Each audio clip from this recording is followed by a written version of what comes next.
Constant pressure, ये आज हम डिस्कस करेंगे, या इसको आप आइसोबारिक प्रोसेस भी कह सकते हो।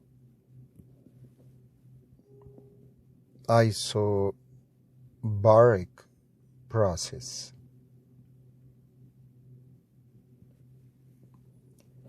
अच्छा, अब हम एक सिलेंडर कंसीडर करेंगे having a movable and frictionless piston. तो ये हमारा सिलेंडर हुआ।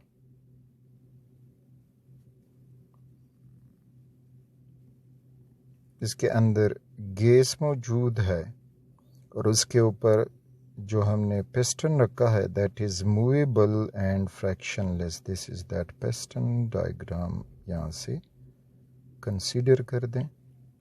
This is that piston.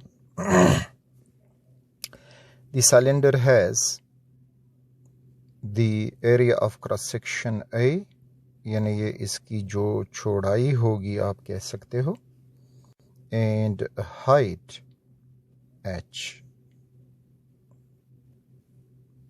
अच्छा, अब यहाँ पे कांस्टेंट प्रेशर का मतलब ये है कि इसके ऊपर जो पिस्टन है, तो पिस्टन जो है उसका वेट हम ना कम कर रहे हैं ना बढ़ा रहे हैं, यानी उसी तरह ही मौजूद है। मींस कि वो पिस्टन जो प्रेशर लगा रहा है तो वही प्रेशर कायम रहेगा, इंक्रीज या डिक्रीज उसकी वेट की वजह से नहीं होगा। अब जब हम इधर क्यों हीट सप्लाई करेंगे, तो क्यों हीट सप्लाई करने के बाद हम देख लेंगे कि जो पिस्टन है वो अपनी जगह चेंज कर चुका है। सपोज करें कि इधर ऊपर आ गया है यहाँ तक, तो हाइट में चेंज आ गया है। Now this is H2। तो according to first law of thermodynamics, heat Q added to a system is equal to brings a change in internal energy delta E plus W work done।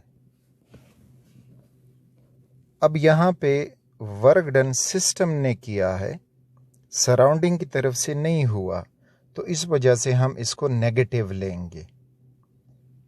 तो Q is equal to delta E plus negative W। अच्छा, अब ये work done हम derive करेंगे। पहली videos में भी derive कर चुके हैं, दोबारा इसको डिराइव करेंगे इस वर्क डन को। तो we know that W work is equal to F into S। Force multiplied distance is known as work done.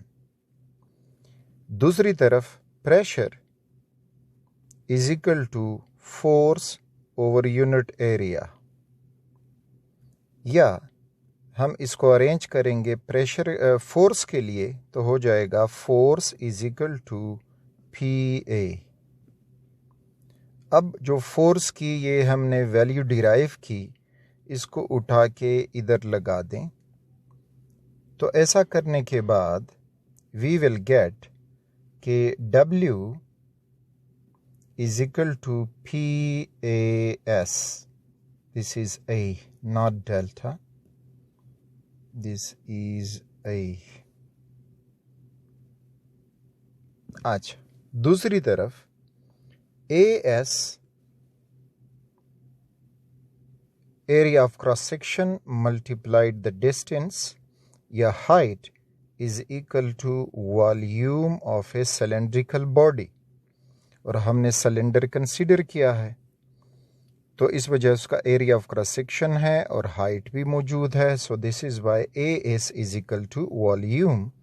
तो AS यहाँ पे वॉल्यूम उसकी रिप्लेस कर दें, तो हमें मिल जाएगा कि W is equal to PV, यानी product of pressure and volume. अब अगर हम देखें तो वॉल्यूम में चेंज आया है। कैसे? डायग्राम की तरफ आ जाएं। H1 मल्टीप्लाइड AH, तो ये हुआ हमारा पहला volume. AH1 is equal to V1। और फिर जब हम हीट सप्लाई कर चुके, पिस्टन ऊपर गया तो वॉल्यूम में हाइट में चेंज आया। तो अब अगर आप देखोगे A multiplied H2 is equal to V2, means के वॉल्यूम चेंज हुआ। So we can say that कि delta V is equal to V2 minus V1। तो हम वर्क डन में ये लिख चुके हैं कि as volume changed, so W is equal to P delta V। Pressure वही है, मीन्स के पिस्टन जो प्रेशर लगा रहा था उसको ना हमने हल्का किया है ना मज़ीद बारीक किया है, तो प्रेशर कांस्टेंट है और वॉल्यूम में चेंज आ गया है। अब इसको उठा के ऊपर इस इक्वेशन में लगा दें, तो इसमें लगाने के बाद we will get Q is equal to delta E plus P delta V, और इसके साथ छोटा सा P भी हम लगा देते हैं ताकि हमें पता चले कि this is heat added to a system at constant pressure. अच्छा, अब दूसरी तरफ जब हम जाते हैं तो वो है enthalpy. Enthalpy is denoted by H, यानी heat content of a body is equal to E plus PV। Mathematically enthalpy की एक वीडियो इससे पहले लेक्चर का है, उसमें आप डिटेल से समझ सकते हो।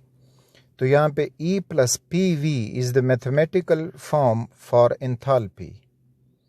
अब यहाँ पे जब हम देखते हैं ऊपर ये इक्वेशन, तो इसमें भी हमें नज़र आ रहा है कि E प्लस PV है, लेकिन अब अगर हम चेंज इन एंथैल्पी रखेंगे तो change in enthalpy is equal to change in internal energy plus constant pressure है and change in volume.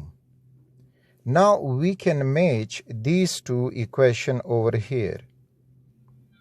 The right hand side of both the equation is, so the right side of both the equation is same. There is delta E plus P delta V, और यहाँ पे enthalpy change में भी delta E plus P delta V।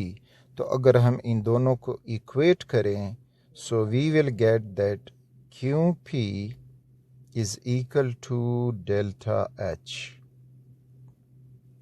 अब इस equation का मतलब क्या हुआ? इसका मतलब ये हुआ कि अगर हम कांस्टेंट प्रेशर पे किसी सिस्टम में हीट ऐड करेंगे, it will change the enthalpy, increase the enthalpy of the system. तो पॉइंट यहाँ पे नोट होगा कि at constant pressure heat added to a system increase the enthalpy of the system।